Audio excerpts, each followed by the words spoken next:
우리 앞뒤 좌우로 인사하겠습니다. 사랑합니다. 축복합니다. 네, 우리 한 번 더 제가 더 많이 사랑하겠습니다. 네, 감사합니다. 오늘 본문의 말씀으로 세례 멈추는 훈련이라는 제목으로 하나님의 말씀을 증거하도록 하겠습니다. 여러분 누구나 등산을 한 번쯤 다 해보셨을 건데요. 등산을 좋아하는 사람들이 참 많이 있습니다. 예. 등산하면 기분이 참 좋죠. 예, 기분이 좋고 또 이제 정상을 이렇게 이제 정복했다는 어떤 그런 성취감도 있고, 예, 여러 가지 이제 머리도 맑아지고 여러 가지 건강도 좋고 등산을 하면 참 여러 가지 유익이 있습니다. 근데 여러분 등산하면 이 등산의 초보자가 있고요, 등산의 전문가가 있다고 합니다. 근데 어떤 사람이 등산의 초보가고 어떤 사람이 등산의 전문가인지 이제 이것을 가르는 중요한 그 기준이 있다고 하는데요. 등산의 초보자는 오로지 정상만 향해서 무조건 올라간다고 합니다. 예, 저 산을 정복하겠다라고 하는 강한 일념을 가지고 막 앞도 뒤도 보지 않고 뭐 옆도 볼 시간 없이 정상을 향해서 아주 진짜 막 경쟁의식을 가지고 올라가는 사람이 있는데, 이런 사람은 등산 초보가랍니다. 등산 전문가는 어떤 사람이냐? 여유가 있다고 합니다. 올라가면서 주위에 이제 뭐 풍경도 보고 또 힘들면 좀 쉬었다가 가고, 꽃들도 보고 물소리도 듣고 사람들과 이야기하면서 좀 숨이 차고 힘들면 좀 앉아서 좀 쉬었다가 가고, 그렇게 하는 여유가 넘치는 사람, 이런 사람들은 등산 전문가라고 합니다. 이런 사람들은 평소에 등산도 자주 하고 습관적으로 등산을 하면서 이제 건강을 유지하는 사람, 이런 사람이 등산 전문가라는 겁니다. 등산 전문가들이 이렇게 이야기를 한다는 겁니다. 올라가는 법 못지않게 중요한 것은 등산을 할 때 멈추는 것이 굉장히 중요합니다. 이렇게 이야기를 한다는 겁니다. 그러니까 등산을 잘하는 방법 중에 빨리 정상을 올라가는 것보다 더 중요한 것은 올라가다가 순간순간 조금씩 쉬고 멈추는 것이 매우 중요하다. 그것이 등산을 즐기는 방법이다. 등산을 즐기는 방법이다. 그렇게 이야기를 합니다. 여러분, 우리의 인생도 뭐 등산과 비슷하죠. 목표를 설정해가지고 정말 앞뒤 가리지 않고 열심히 달리는 것도 물론 그럴 때도 있고 뭐 그럴 때도 중요한데요. 중요한 것은 좀 멈출 때는 멈춰야 된다는 겁니다. 한번 이렇게 쉼호흡이 필요할 때 쉼호흡이 필요하다는 것이죠. 쉼호흡하고 멈추어 서서 다시 목표를 설정하고 올라가는 것, 인생을 살아가는 것이 매우 중요하다. 인생의 진리다라는 것입니다. 여러분, 신앙생활도 마찬가지입니다. 멈추는 것 대단히 중요합니다. 신앙생활은 어떤 목표를 정해서 그 목표를 달성하는 것, 이것이 신앙생활이 아닙니다. 어떤 뭐 레벨을 설정해서 뭐 신앙의 1단계, 2단계, 뭐 상중하 뭐 이렇게 설정을 해가지고 그 목표를 설정해서 막 그 목표를 향해 달려가는 것, 그것이 신앙생활이 아니라는 겁니다. 신앙생활은 우리가 평생 정말 주님 부르실 그날까지 우리가 신앙생활을 하는 것이죠. 때로는 달릴 때가 있고, 때로는 걸어갈 때가 있고, 때로는 멈춰서 심호흡을 쉬고 목표를 바라보고 다시 걸어가야 될 때가 있다라는 것입니다. 또 신앙이라고 하는 것은 이 호흡을 길게 가져가는 겁니다. 길게. 여러분, 종교개혁자 루터가 이런 말을 합니다. 성도는 멈추는 삶을 살아가는 사람이다. 루터가 하루는 자신이 키우고 있는 애완견을 이렇게 이제 산책을 하다가 줄을 이렇게 탁 이제 한번 풀렀다고 합니다. 그러니까 걔가 쏜살같이 확 달려가는 거죠. 근데 이제 루터가 그 광경을 보고 재미있어가지고 걔가 갔다가 또 주인한테 오고 갔다가 오고 이런 것들이 재밌으니까 한 번은 딱 이제 애완견이 쏜살같이 달려갔을 때 딱 숨었다고 합니다. 숨으니까 이 개가 갑자기 딱 멈추고 뒤를 돌아봤는데 주인이 없는 거죠. 주인이 없는 겁니다. 그러니까 이 강아지가 당황스러워가지고 그 자리에 가만히 딱 멈춰 서 있는 겁니다. 언제까지 서 있느냐? 주인이 보일 때까지. 그러니까 주인이 보일 때까지 멈추지 않고 가지 않고 딱 멈춰서 있는 겁니다. 그 광경을 보고 루터가 깨달았다는 겁니다. 성도는, 신앙은 뭐냐? 우리가 주님이 보이지 않을 때, 주님이 보일 때까지 멈추는 거구나. 주님을 바라보는 것이구나 라고 그가 깨닫고, 이런 유명한 말, 성도는 멈추는 삶을 사는 자들이다 라고 하는 유명한 말을 남겼습니다. 여러분, 우리가 예수 믿기 전과 예수 믿은 후의 차이가 그런 것이죠. 예수 믿기 전에는 우리가 앞만 보고 질주하는 인생을 삽니다. 오로지 우리 여기 고등학생들도 있지만 오로지 이제 좋은 대학, 내가 목표한 대학을 향해서 오로지 공부하고 그 목표를 향해서 달려가죠. 대학 들어가면 어떻습니까? 이제 졸업을 앞두고 또 이제 취업을 향해서 열심히 달려갑니다. 또 취업이 되면 결혼을 향해서, 뭐 승진을 위해서 인생의 목표를 향해서 끊임없이 앞만 보고 달려가죠. 그런데 여러분, 예수를 믿고 세례를 받은 자의 삶은 어떤 것이냐? 내 육신의 소욕을 따라서 쫓아가는 삶이 아니고, 그때는 이제 예수님 내 결정을 잠시 멈추고 우리 하나님의 결정을 기다리는 삶을 살아가는 거죠. 그분의 음성을 듣기 위해서 내 소리는 멈추고 주님의 음성에 민감하게 반응하기 위해서 때로는 주님께 집중하는 삶을 살아가는 것이 우리가 예수를 믿는 삶의 전형적인 특징입니다. 급하게 서두르지 않고 때로는 하나님의 말씀에 집중하고 그분의 말씀 앞에 멈추어 서서 지혜를 구하며 살아가는 삶, 이것이 성도의 삶이다라는 것입니다. 그래서 멈추고 기다리는 삶, 이것이 우리 이 땅을 살아가는 그리스도인들의 삶인데, 여러분, 이 첫 단추가 바로 세례를 받는 시간입니다. 여러분, 세례를 받는다라고 하는 것은 이제는 나는 내 삶의 주인인 예수 그리스도를 모시고 내 한평생 주님 바라보며 살겠습니다라고 하는 다짐하는 순간이죠. 이제 내 의지대로 막 달려가는 인생 그렇게 살지 않겠습니다. 주님 멈추라고 하면 내가 멈추고, 주님이 달려가시라고 하면 내가 달려가고, 주님이 걸어가라고 하면 내가 걸어가는 인생 살겠습니다 라고 다짐하는 첫 출발의 시간이 바로 세례를 받는 시간입니다. 여러분, 오늘 이 세례식에 참여한 우리 모든 성도님들, 여기 앉아 계신 우리 성도님들도 다 세례를 받으시고 그때 그 첫 출발했던 시간이 있지 않습니까? 그 시간을 다시 한 번 더 회상하시면서 다시 한 번 더 그때 가졌던 그 마음가짐, 그때의 다짐들을 다시 한 번 더 기억하시면서 우리의 발걸음, 내 마음대로의 발걸음을 잠시 멈추고 주님 바라보며 그렇게 살아가시는 저와 여러분들의 삶이 되시기를 주의 이름으로 축복합니다. 오늘 본문 보시면 예수님이 멈췄습니다. 그런데 자세히 보시면 멈출 때가 아닌데 지금 멈췄습니다. 지금은 빨리 가야 할 때인데요. 근데 예수님이 멈춥니다. 여러분들이 잘 알고 있는 대로 회당장 야이로의 딸, 지금 죽을 지경에 놓였습니다. 지금 시간을 다투는, 총각을 다투는 아주 위급한 상황인데 예수님이 그 발걸음을 막 가시다가 갑자기 걸음을 멈춥니다. 이 상황이 얼마나 당황스러운 순간인지 제자들이 그 당혹스러움이 5장 31절에 이렇게 이야기가 나옵니다. 제자들이 여짜오되 무리가 애워싸 미는 것을 보시며 누가 내게 손을 대었느냐 물으시나이까 하되, 예수님이 막 앞으로 가다가 갑자기 걸음을 딱 멈추고 이 질문을 하는 겁니다. 누가 내 옷에 손을 대었느냐, 이렇게 제자들에게 질문을 하는 겁니다. 제자들이 이 질문을 듣고 너무 당황스러운 겁니다. 갑자기 빨리 막 걸음을 가다가 갑자기 예수님이 뜬금없는 지금 질문을 하는 거죠.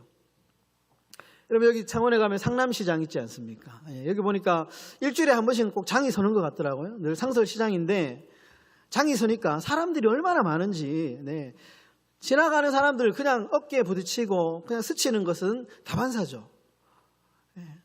스치면 스치는갑다 하고 그냥 지나가는 겁니다.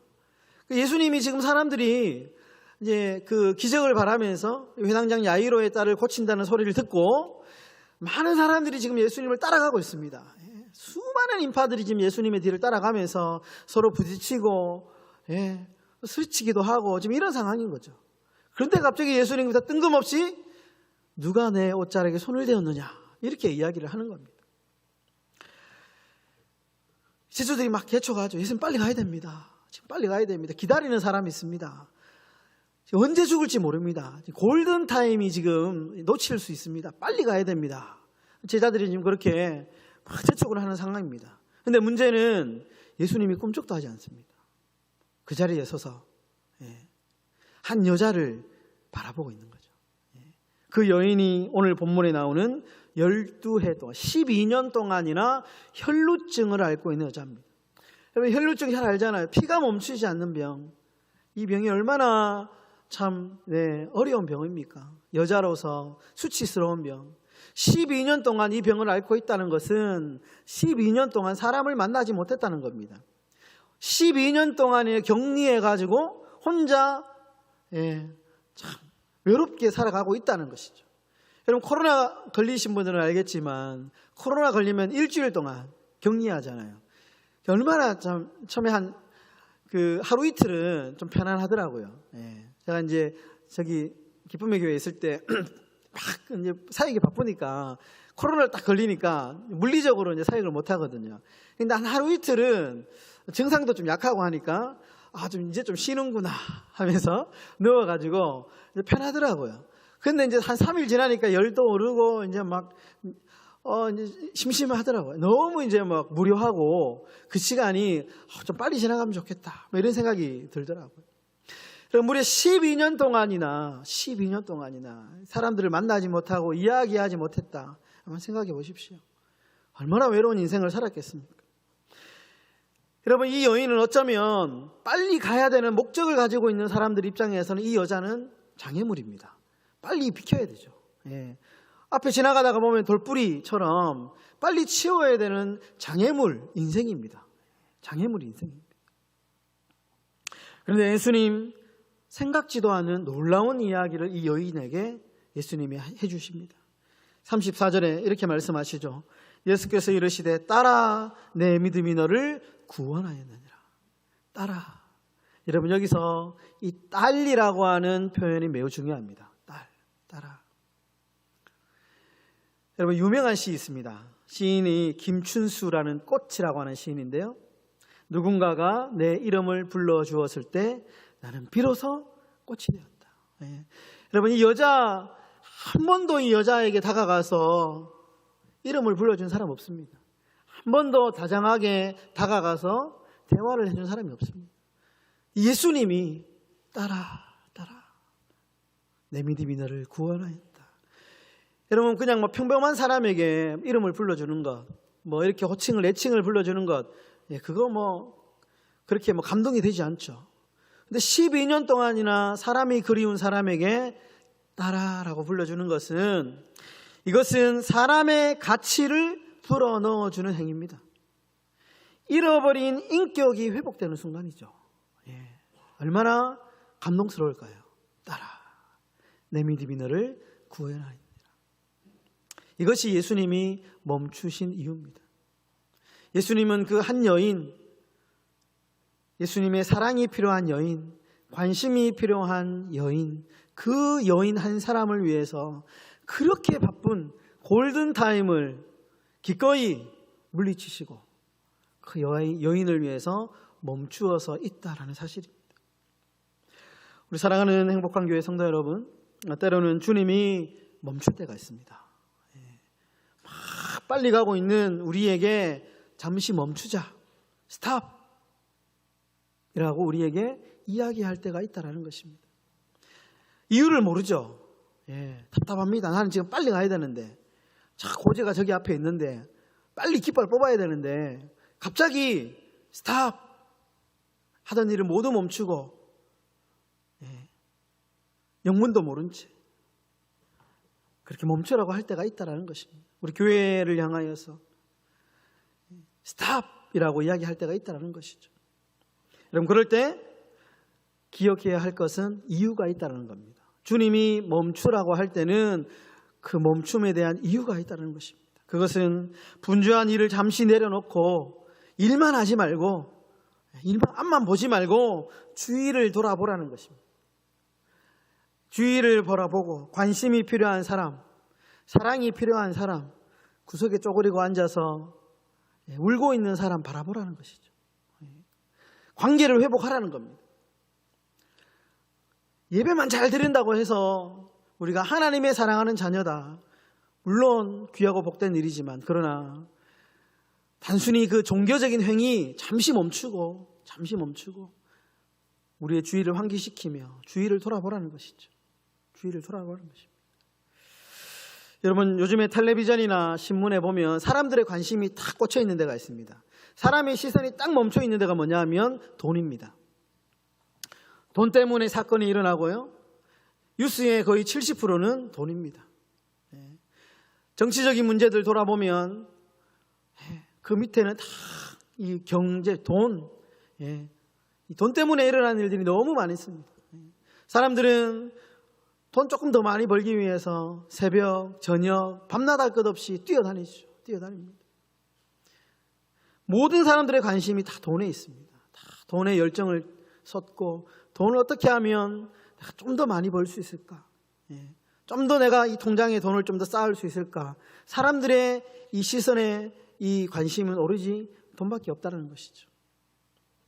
여러분, 미국의 경영학자인 로리 존슨이라고 하는 유명한 사람이 있습니다.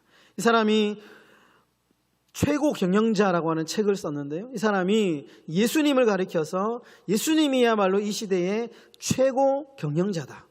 기업을 운영하는 사람은 예수님의 모델을 닮아가야 된다. 그렇게 이야기를 합니다. 그러면서 예수님의 경영 핵심이 뭐냐? 예수님은 돈과 일과 그리고 목표에 관심이 있는 것이 아니고 사람에게 관심이 있었다. 사람을 경영하는 사람이었다. 예수님은 그렇게 말씀하시죠. 베드로에게 내가 너를 사람 낚는 어부로 만들어주겠다. 사람 낚는 어부가 되라. 실제로 예수님이 사람을 낚는 어부가 되셨습니다. 목적을 달성하기 위해서, 몇 명 전도하기 위해서 목적을 설정해 놓고 막 그렇게 내 제자 몇 명 만들어야지 이렇게 하신 것이 아니고 소외되고 사랑이 필요한 사람들에게, 오늘 이 혈류증 걸린 여자를 향하여 예수님이 잠시 멈춘 것처럼 예수님의 관심은 오로지 사람에게 있었다라는 것입니다. 여러분, 오늘 이 세례 예식을 하는 날인데요. 여러분, 세례는 멈추는 삶의 첫 출발입니다. 오늘 세례를 받으시는 분들 기억해야 할 것은, 세례를 받았다라는 것은 이제 내 인생은 내 마음대로 질주하는 인생을 살지 않겠습니다. 다짐하는 겁니다. 내 인생, 내가 계획을 세워가지고 주체적으로 살아가는 것 물론 필요하지만, 그러나 내가 내 인생을 계획하기 전에, 내가 목표를 세우기 전에, 내 마음대로 막 내 힘껏 달려가기 전에 내가 하나님께 묻겠습니다. 마치 멈추어 서서 하나님 바라보면서 하나님 나에게 어떤 말씀을 하실지 늘 바라보겠습니다 라고 다짐하는 시간이 여러분들 세례를 받는 시간입니다.